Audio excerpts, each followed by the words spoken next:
जगतसिंहपुर भोकांजी गुड़िया साही हनुमान पीठरे त्रिनाथ देवंक प्राण प्रतिष्ठा महोत्सव आरंभ होईछि। ଏହି ଅବସରରେ ଆୟୋଜିତ ବିଶ୍ୱ ଶାନ୍ତି ମହାଯଜ୍ଞ ଆସନ୍ତା 22 ତାରିଖରୁ 26 ତାରିଖ ପର୍ଯ୍ୟନ୍ତ ବେଶ ଧୁମଧାମରେ ଅନୁଷ୍ଠିତ ହେବ। ଏହାକୁ ନେଇ ସ୍ଥାନୀୟ ଅଞ୍ଚଳରେ ଆଧ୍ୟାତ୍ମିକ ପରିବେଶ ସୃଷ୍ଟି ହୋଇଛି।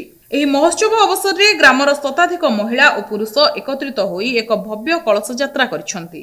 ଶ୍ରଦ୍ଧାଳୁମାନେ ପ୍ରଭୁ ଗତେଶ୍ୱର ମହାଦେବଙ୍କ ମନ୍ଦିର ପ୍ରାଙ୍ଗଣରେ ଥିବା ପୋଖରୀରୁ ସ୍ନାନ ସାରି ଜଳପୂର୍ଣ୍ଣ କଳସ ଧରି ଶୋଭାଯାତ୍ରାରେ ବାହାରିଥିଲେ।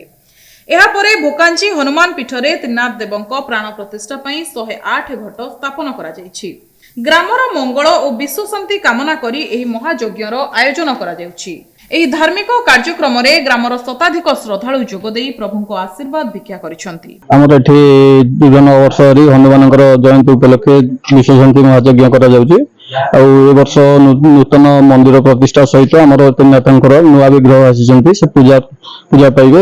ଏଠି ଆମର 3 ଦିନ ଧରିକି ଚାଲିବ ଆମର ଯଜ୍ଞ ଅନୁଷ୍ଠିତ ହବ। ଆଜି ତାର ଥିଲା କଳସ ଯାତ୍ରା ହଉଥିଲା। ତାପରେ କାଲିକି ଆମର ଯଜ୍ଞ ସହିତ ପରଦିନ ପୁଣ୍ୟାହୁତି ଅଛି। ତ୍ରିନାଥଙ୍କ ମନ୍ଦିର ପ୍ରତିଷ୍ଠା କାର୍ଯ୍ୟକ୍ରମ କରାଯାଉଛି।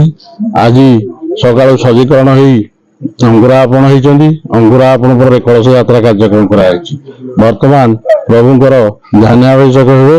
କାଲି ସକାଳୁ ପ୍ରଭୁଙ୍କୁ ମହାସ୍ନାନ କରାଯିବ। ମହାସ୍ନାନ ପରେ ଅଗ୍ନି ସ୍ଥାପନ ହେଇ ଯଜ୍ଞ ସ୍ଥାପନ କରାଯିବ।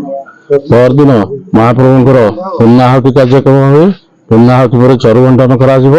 ବହୁ ଗ୍ରାମବାସୀ ଏଠାରେ ଉପସ୍ଥିତ ରହି କାର୍ଯ୍ୟକୁ ସମାପନ କରିବେ। 3 ଦିନ ପର୍ଯ୍ୟନ୍ତ ଏ ପ୍ରତିଷ୍ଠା କାର୍ଯ୍ୟକ୍ରମ ଚାଲିବ।